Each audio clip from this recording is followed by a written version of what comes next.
Gucci. Yeah, man. You Gucci. turn this shit off. All right, you can't waste no time. I'm not like it. Yeah. Here we go. Indeed. I'm so fucking back to another episode, man. Outside the Box podcast. We in the building. All the dogs is finally in here. Yo, Wagwan to my Shata youths. Wagwan. Wagwan.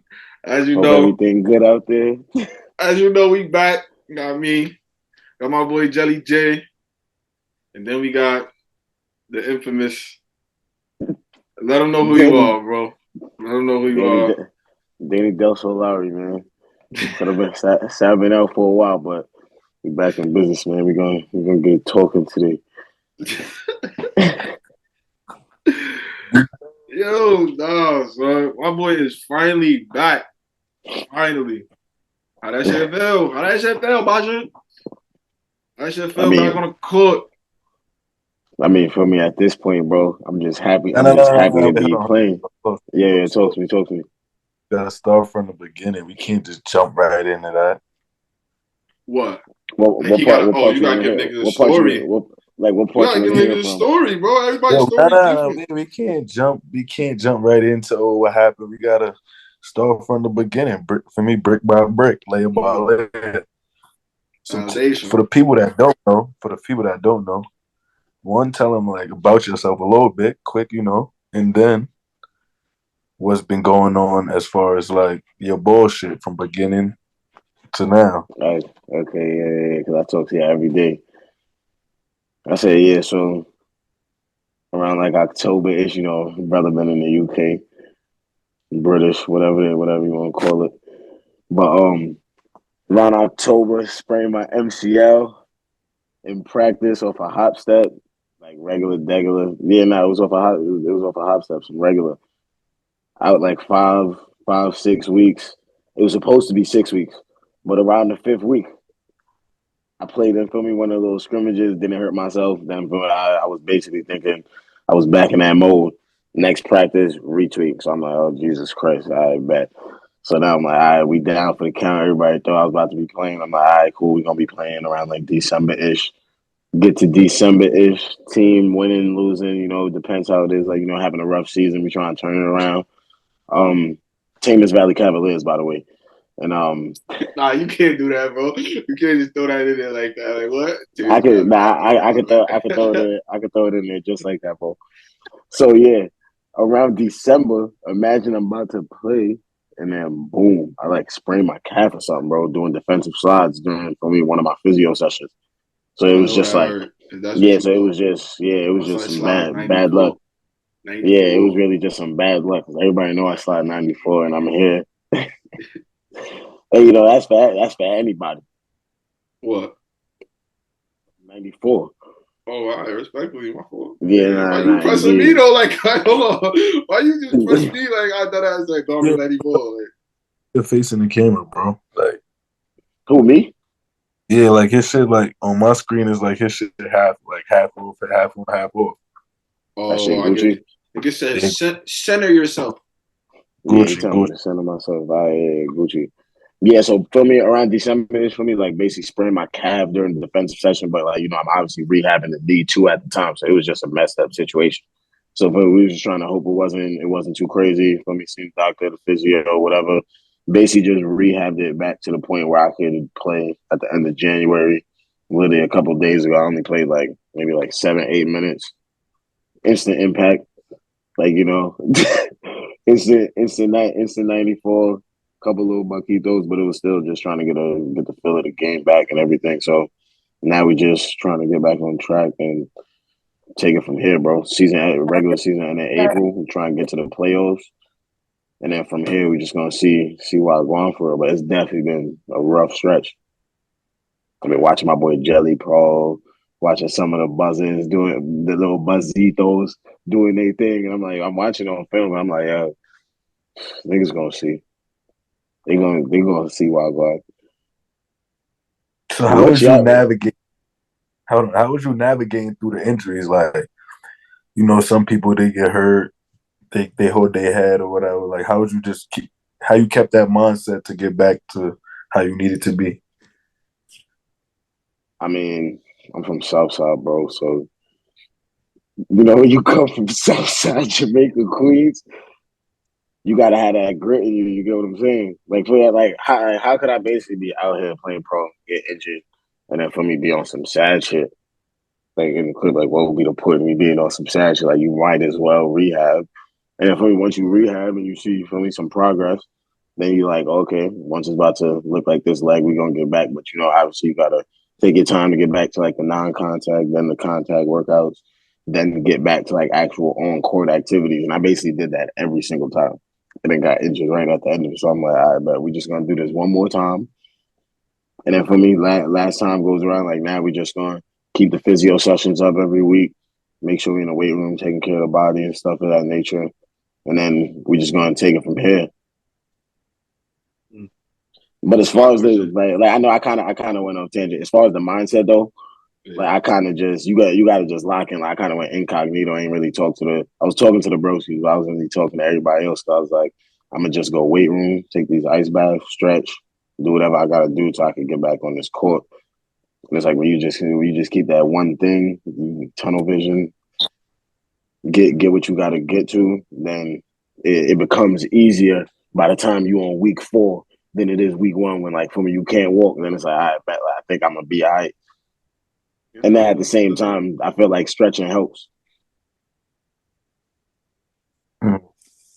Yeah, I'll be doing a little more stretching. I got into that. Nigga never used to stretch. Boys just dunking through the middle, no stretch. Yeah. Yeah, now tell us about how that just being pro, like when that shit finally hit you that you was a pro. What was that experience like? Jelly gave us, for me, first episode back, he gave us that whole rundown. Like for me, what Jelly was jacking? Basically, that when he got over there, it was like, yo, I'm here. Like I gotta show up. Like he told niggas, like he was chopping it with niggas, seeing like what should be his best move, what should he do. Like he said it respectfully, like yo, honestly, like for me, everybody want what he said was like everybody want that opportunity or wish for that opportunity until it happens, and then it's like, damn, like do I really want to do it? So it's like, oh God, when you finally got that, I'm about to chase this dream. Like like being a pro is right there. All I gotta do is sign that dotted line. Once you sign that dotted line, receive that first pay, like how did that shit feel? Like just being a pro, like now once you get that, because I feel like either once you sign, it's cool. All right, you a pro. Yeah, then once you you get that there. first pay, you a pro. Like you done got paid. Yeah, that's a buddy. What was that feeling like? Like I'm a pro. Like shit, mama, I made it. I made it, mama. Yeah, mama, I made it. Christian, shout out, little bro. You know what I'm saying? Nah, but to be honest though, when I felt like I was really a pro, is the process that took me to England. Like y'all would know better. I don't even remember if I said it on Outside the Box before, but I was an admissions counselor. Yeah, I was working. For me, I was working in the office while I was working on my paperwork, everything. Got my citizenship. Then before you knew it, I was like, yo, I'm about to just go to the homeland. Like I'm about to just go to the homeland real quick. For me, I had signed with an agent, Tom Politi. Like for me, he's a real good dude. And then once I linked up with him, he got me to come to the UK, and I played in Hoops Fix Pro-Am. And when I went to the Pro-Am, I basically just played with TVC, Thames Valley. And like we basically ran it up. We didn't run it up and win the chip because we lost like I think the semis or something like that. But when I flew over, we was 3-1, I think, since I went over there. And then when I flew back to America, for me, I got the news like, yo, we about to send that paperwork in. They ain't paying. I was like, this is crazy. I said, but I called this is crazy. Wait, so my question now is, what do you mean by homeland? What do you mean by homeland? That's what I want to know. What do you mean by homeland? Like for me, I'm from Southside, but the family is British and Dominican, so I'm basically a Dominican Brit. That's born in New York. Bro. Oh, like for me, that's the Kobe. Listen, that's the final answer. So anybody that for me be on me, Jamaican thing, blah blah. Just because I eat jerk chicken from the door, like just because I eat jerk chicken from the door, and y'all these like, oh, this guy think he Jamaican, and I'd be like, what's your order when you go there, bro? What's your order? Shit, it used to be oxtail rice and peas. The oxtail like $24 for a small or something like that. So I just been getting jerk chicken. We get a quarter jerk. Oh yeah, quarter jerk side of mac and cheese. Nah, but on some real though, the family they British, Oh my and god! before that they Dominican, so you still got your Caribbean. Tell them to, all right. So for me, for the people that are watching and they, want to go pro, the low buzzers, whoever watching that want to go pro, and they got some other type of like nationality, like not just American. How would they go about telling the process for getting their citizenship? How it helped them? What more opportunities they bring? Shit like that. First off, I know I've done a little bit of research on it. I know every country does have a different process because some are like more strict than others. But if you got family and you know your mom's pops is born in any country in Europe, Africa, wherever it is, and you get the citizenship, like you can literally have dual nationality, and then you could go over to that country and basically play as a national. Like for me, if you played anywhere, college basketball, wherever it is, it was tough enough to basically still be a pro, but like you might not get it as a regular import, and you know you have this nationality already, then you could basically go pro. But if you wait too long, you might just be at the crib. But like my process for the UK was I just had to go to like what you call it, UK customs revenue, something like that. I basically just had to do a long process, took months, had to do a bunch of paperwork, send it back and forth, prove basically that my family is British. And then for me, once they sent everything back, they just sent me the email like, yeah, you good. And I've been telling everybody that I was a Brit, half British, half the towns. And for me, Caribbean, and they like, yeah, this guy was cat. They tell me my mother was fake on her accent, like all types of nonsense. Nah. So, what was like the biggest transition from Americas to UK? Like the living, like the lifestyle, hoops. Because I know they play like a different like style of hoop out there too. So it's like, what's like the biggest transition you feel like? I'm not even gonna lie to you, bro. The way that like my team plays, I swear it feels like junior, senior year Potsdam. Like how eventually once like the only difference is pro, so like I came right into it. It's already a system. Cool. College, it was like, all right, you build that system with the coach over your years, and then after a while, it's kind of like boom, bang. All right, you know what to do. So if you're messing up, you just not in the gym. Respectfully. So, but with us, we was basically remember we had it might not have looked like if anybody that from me criticizing, but like we had the Golden State 5-out offense where like we would do like drag or we would do pistol stuff. We would get into like from me backdoor waves, whatever you want to call it. And from that, we used to push the ball OD, so we didn't have to do a bunch of like set plays like a It was Geneseo more where like like a we run and gun offense, yeah, like like with it was some more like a run and actions. gun offense. And it's like the same thing here. Like it's not all the way a run and gun offense. Like we definitely run our sets, but we have the athletes and like the talent, just like how I kind of see it from the towns. Mm. But it might not be all the way up in terms of skill level with the towns because like the towns is where the imports are coming from at the end of the day. But it's one of those like, okay, it's still the same exact playing styles. Like if you instill some of the people, it would be all right. And the only difference is if you go into the league, then for me it's defensive 3 seconds. Like it's a way more open game. But if you coming from college, like this overseas basketball, it's more physical, but it's really similar because like people could stay in the paint for as long as they want. So if they want to go in a random zone or something like that ass could. They could just be in there jumping for me being annoying because they got a footer, they got a 7-footer or something there. They could do all types of nonsense. But they're always in help side. So it's like if you got a good team that is actually in help side, like for me, that's kind of different from the league. You got a good team, like they probably clamping 1-on-1 or some serious, but it's way more team help. And what about like just lifestyle in general, like transitioning, like you said, from being Southside D-Lo, as you said, Southside you outside to See, whatever. Yeah, you get to me. the ends. You You get get me, me. bro. To the Oh end. my God, yo, bro.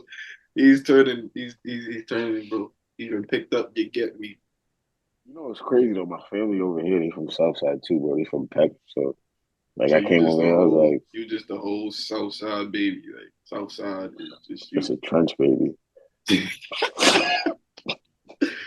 So what about this lifestyle? Nah, my fault. Like, Yeah, is it like on some like if you was home for me, you hungry, 12 o'clock, you can go get you a sandwich from the deli or something like that.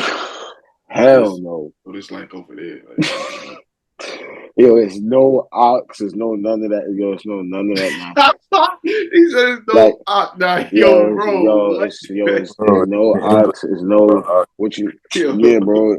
Listen, it's no ox. They call Crown Fried chicken corner, chicken peri peri. They got all types of names for these places where they be whatever.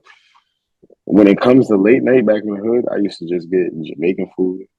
I mean, Popeyes or something. I might even go to Walgreens and get some gummy worms. Like, you know what I'm saying, bro? You know, They don't even sell them shits over here, bro.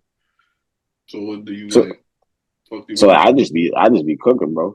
I mean, I just be chefing up jerk rice, broccoli, or some jerk shrimp wrapped pasta, something like that. What's your go-to shit? Because Chad said his shit was chicken wings. He said he could cook. He definitely said he could cook. Like he said, granted, he said it's not like mom's home cooking type shit, but he's like it's enough to get by. So I ain't gonna lie. Like I could start a business for real. Like I could really do this cooking thing. But I'm gonna definitely say like some jerk chicken thighs, like for me, with some rice and whatever vegetable, really. Like for me, I could really just chef that thing up. Yeah, this guy is crazy. He said I could start a business. Start a whole business. Nah, for real. And Kobe knows too because we lived together in college. So like he control all he wants. I used to be downstairs chefing up that thing. It ain't matter if it was steak, lasagna, whatever, bro. Lemon pepper chicken wings. Tell him Kobe stop playing, bro. Why you had to do all that extra dramatics though? I'll vouch for you. Definitely get busy. You also get busy in the kitchen, but my brother. Remember, that's how they say it here. Like back in the hood, I was like my brother. They be like my brother. My brother. First game back, man. How was it? How it felt? Right. I mean, it felt Gucci. Like I said, like I had 5 points, couple rebounds, couple assists, but like it felt good being back out there. Like first pro bucks from coast to coast, whatever. And got the little lay. Feel like I could have did better, but I feel like it didn't really matter because the team, like we ended up winning the game by 20, and I think everybody on our team scored. So it was one of those where it's like it was cool for me to have my debut, but because it wasn't too crazy or really on my mind because they were already playing good basketball before I got in there. So once I got it, I just kind of helped the energy out, kind of helped my case though for sure in terms like okay, like he can go out there and hoop after the injury, but that game's behind us. We're not going to see Westminster again, so we got Derby next. Got Derby next. So how can I say this? What you been thinking of the other like the talent out there, like as far as like what you like you just this your first game, but you for me, boy, you got a good IQ. You be watching film regardless, seeing people. What you been thinking of like the other guards out there, bigs, like it's tough people out there? Yeah, I ain't gonna lie. There's definitely some tough people out here because I play NBL D1, so it's like right under the BBL. So the talent isn't too far off. You feel me? Because there's a lot of people that play NBL D1 and end up going BBL, and vice versa, depending on what that bag talking. But in terms of like the guards, I would say like there's a lot of Division I guards, and I feel like across the board, there's guys that played all across, and there's some that stayed in Europe. So yeah, there's different styles, but for the most part, they all making similar reads. It really is gonna matter on who got that dog in them when it comes to the matchup and who hits open shots.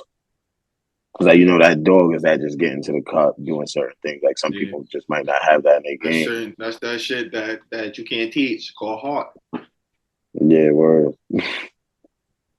But then as far as like bigs and all that stuff, like the big matchups, I would actually say probably all kind of crazy because like it depends, bro. There's been some bigs. I'm like, yeah, he's terrible, man. He come out here, he get a double, couple dunks off the pick and roll because he was for me wide open on the slip, and it's just like can't really call him whack. He playing his game. Like he's not supposed to be doing spin jumpers Like he's catching his dunks, getting old boards, doing whatever.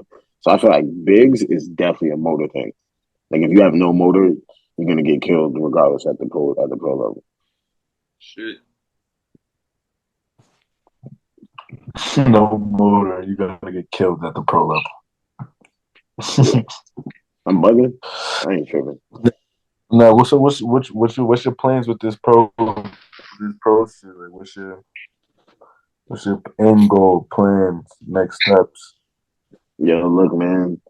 Had to learn the hard way. Look, I could think ahead. At the end of the day, we gotta take it day by day, regardless. So first, I'm trying to get this chip or whatever we could do this year.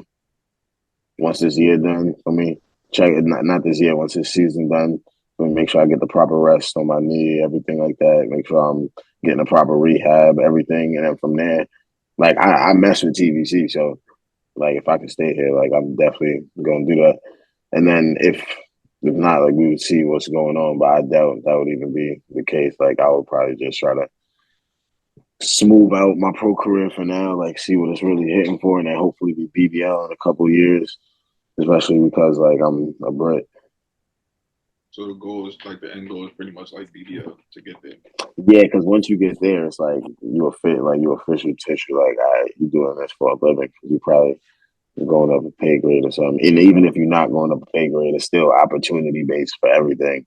Like how it isn't like somebody get a regular job. So it's all right, if you get this opportunity and you kill, or not even kill, you just impact and you're efficient. Like I'm sure you'll find your way in.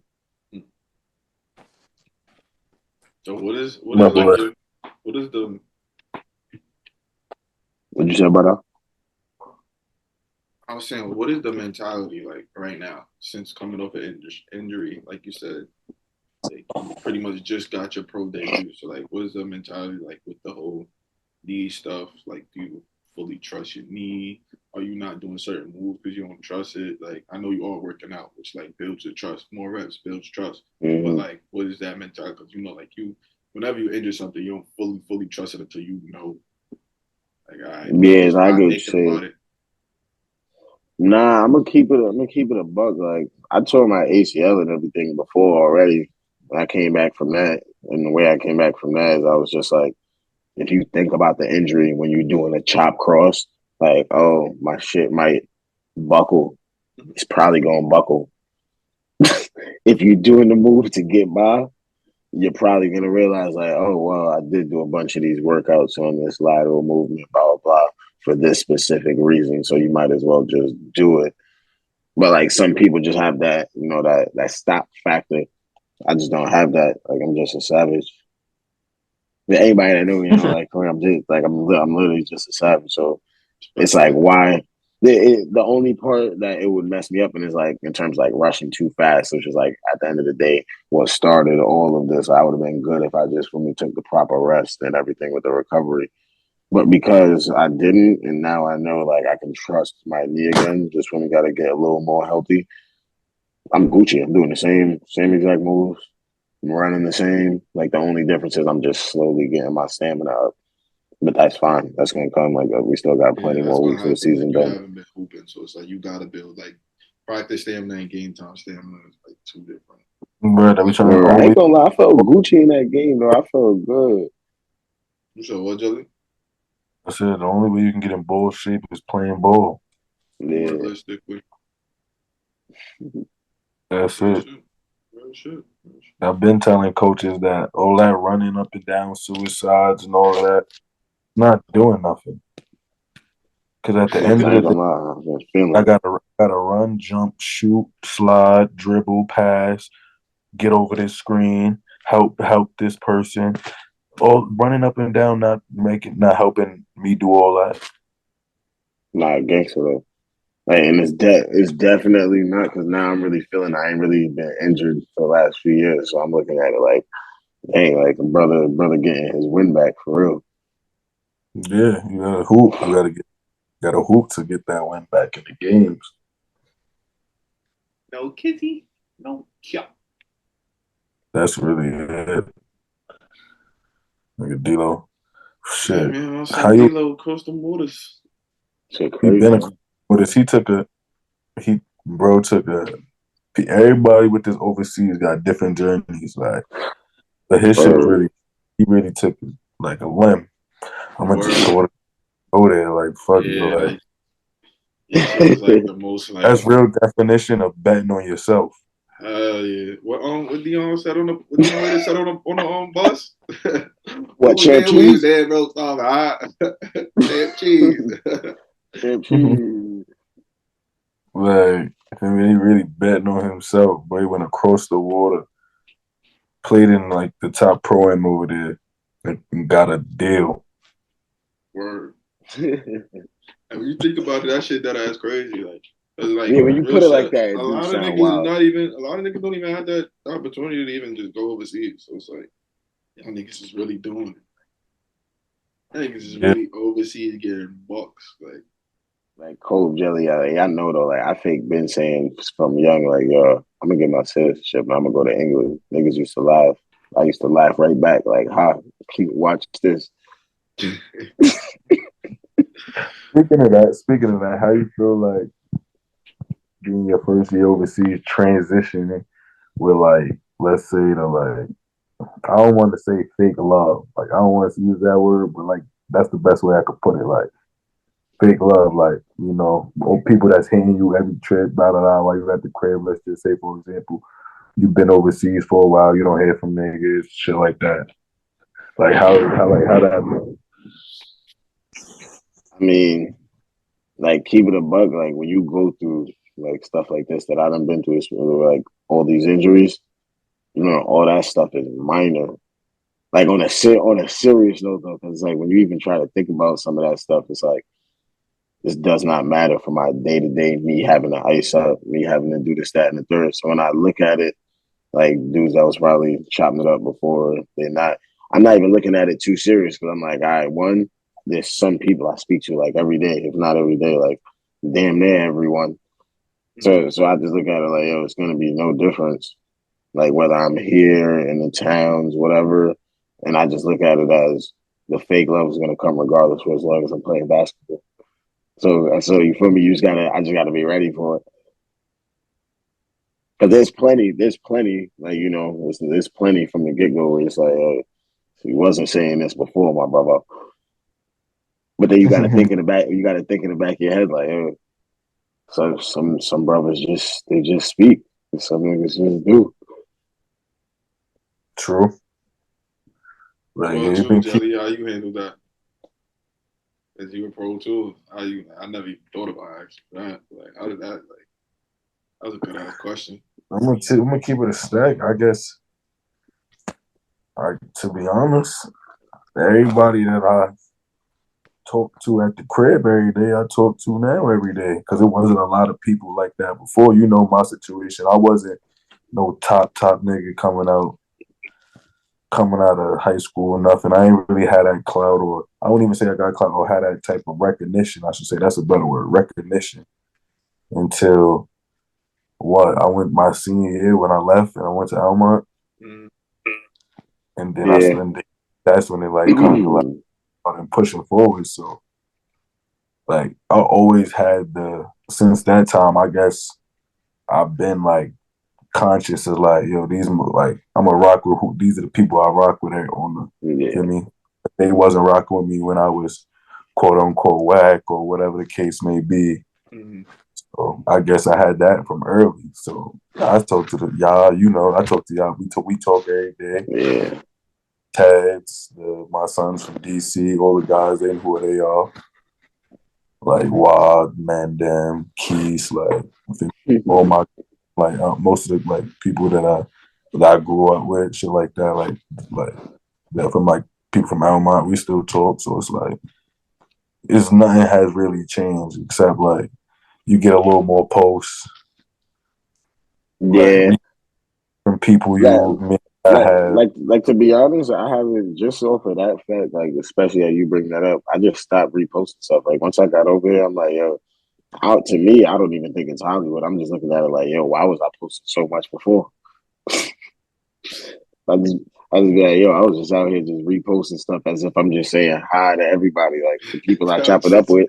the people Hey. the people I chop it up with, I be sending videos to. So I'm like, yo, I'm about to just post, like, what I really feel like posting. I'm like, yeah, I'm about to just focus on basketball. Yeah, that's really it. Like, it hasn't really changed nothing because I already Like, you get me? seeing people every trip, regardless where I'm at. You just Like, get a few. I'll still post. I'll still post some shit, like, especially mid season 10. At this point, not mid season 10. I'm talking I about just season 10. post like I'm talking about somebody reposting like me. Say if I post a flick or somebody repost me or I have 40. Like I'm talking about people repost me. Oh, okay. Yeah, Like yeah, that stuff Like I just showing laughed love too. type posting me shit. like people that let's say I may haven't spoken to in like let's just or reposted me or something like that. And let's just say 2-3 years, just for example. Mm. They repost like when I first got here, won the chip and all that. They repost that. Let's say for example, like little Okay, shit. yeah. So for me, like, I feel like the regular obvious answer is I'm gonna actually look at it at first. Like, he's probably showing love on some real shit because they don't gotta repost me getting 40 or whatever I would be doing. Like, Facts. for your example. So I look at it at first, like, yeah, I appreciate you, gang, for real, blah blah blah. So then it depends on, like, did I just know this brother from school, ain't see him in 5 years, and he looking at it like, oh, my son Danny doing his thing. I'm just be like, yeah, I appreciate you, bro. But then if it's somebody that it's like, yo, you've been on weird timing, then it couldn't have been me because I don't care that much. And then Yeah, you yeah, and then you hitting me like, Danny, pro, blah blah. Then I'm like, brother, man, why? yeah, yeah. Oh, God, it's crazy. Yeah. Yo, man, we about to get out of here, man. Yo. Like I was saying, we about to get out of here, fellas. But before we do, we always gotta ask that outside the box moment. D-Lo, Daniel Delsol Lowry, whatever else they call you, bro. What was that outside the box moment for you, where you was like, yo, fuck everything, I'm going pro. Fuck what niggas saying. This shit gonna change my life. I'm about to do something with this basketball, and I'm gonna get paid for it. Like, what was that And moment for this you? nigga Like, went to fucking England. nah, like I'm talking about before that though. Like before you All right, even so took look, that trip to England. I'm gonna state the obvious. Yeah, that one right there is the top one right there.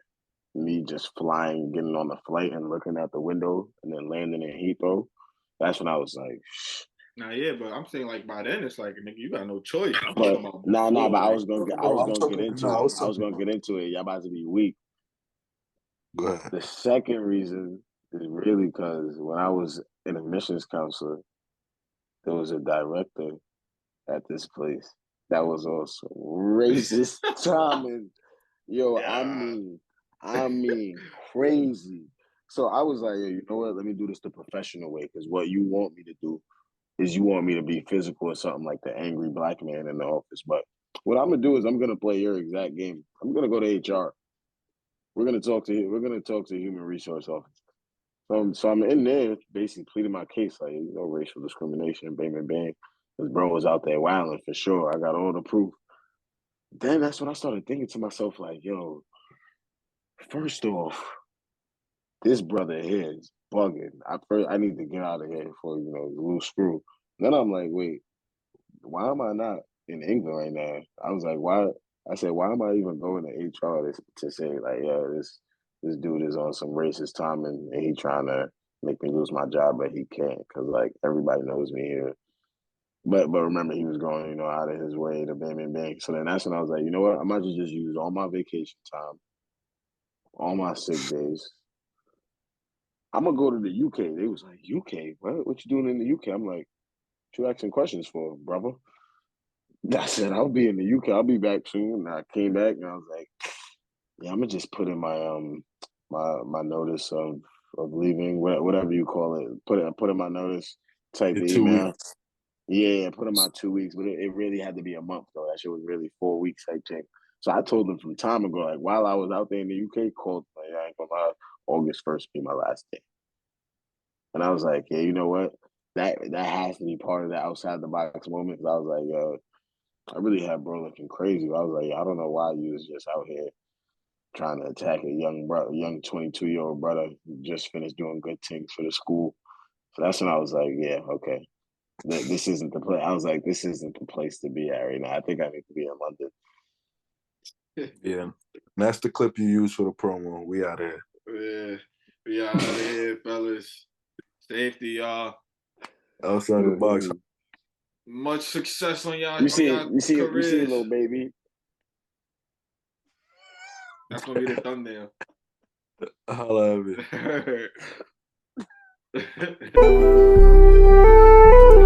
I've been sticking outside.